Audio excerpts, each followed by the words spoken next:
İmam Baqir əleyhissalam buyurur ki, Allah pisliklər üçün qıfıllar yaratmışdır. O qıfılların açarını şərabdan qərar vermişdir.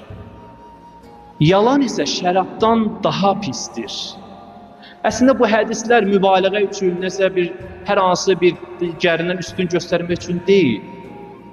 Əslində burada yalanın nə qədər ziyanlı olduğunu göstərir. Baxın, deyir Allah pisliklər üçün qıfıllar yaratmışdır. Pisliklər bir otağa yığılsın, onu açmaq üçün onun qapısı şərabdır.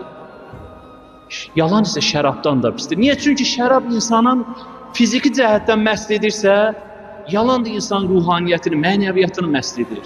Ümumiyyətlə, bəzən bizim günahlara baxışımız biraz fərqlidir. Allahın daha çox dəyər verdiyinə biz bəzən o qədər dəyər verə bilmirik. Məsələn, hər birimiz mömin olaraq, inanan insan olaraq bu məscidin həyətində, məsciddə bir şərab içən insan görsək, içkili halda məscidə daxil olsa nə edər? Təbii ki, reaksiyamız çox sərt olar. Amma yalan danışan bir möminə qarşı münasibətimiz şərab içən qədər deyil. O şərab içənə qarşı reaksiyamız necədirsə, yalan danışan möminə qarşı reaksiyamız o şəkildə deyil. Nə qədər Allah fərqli məsələlər qoyub ortaya. Və yaxud da ki, Allah qorusun, təbii ki, bunlar da dinimizdə bəyənilməyən bir əməldir. Bir zina edənə baxışımız necədir? Təbii Quran-Kərimdə zinaya yaxınlaşmayın. Amma dinimiz biraz öncə dediyimiz kimi buyurur ki, əgər o insan səmimi və nəsih tövbə edərsə, Allah onu bağışlayar. İndi zinaya baxdığımız kimi bir insan qeybət edir, ona baxışımız necədir? Eyni səviyyədədirmi? Deyil. Halbuki qeybət edən insanın halallığı olmasa Allah onu bağışlamaz.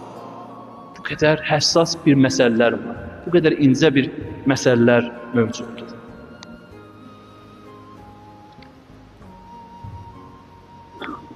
Bəzi günahlar var ki, insanın nemətin əldən çıxmasına səbəb olur. Bəzi günahlar var ki, insanın həya pərdəsini əlindən almış olur. Bəzi günahlar da var ki, insanın duasını həbs edir. Necə ki, İmam Əli əleyhissalam buyurur ki, Allahım, mənim o günahlarımı bağışla ki, dualarımın önünü həbs edir. Ümumiyyətlə, Quran-ı Kərim məntiqinə əsasən, hədislərə əsasən bizim başımıza gələn bir çox müsibətlər öz əlimizlə törətmiş olduğumuz günahlara görədir. Çünki Quran-ı Kərim də buyurur ki, sizin başınıza gələn bir çox müsibətlər öz əlinizlə törətmiş olduğunuz günahlara görədir. Günah insanın şəxsiyyətini alçaldar.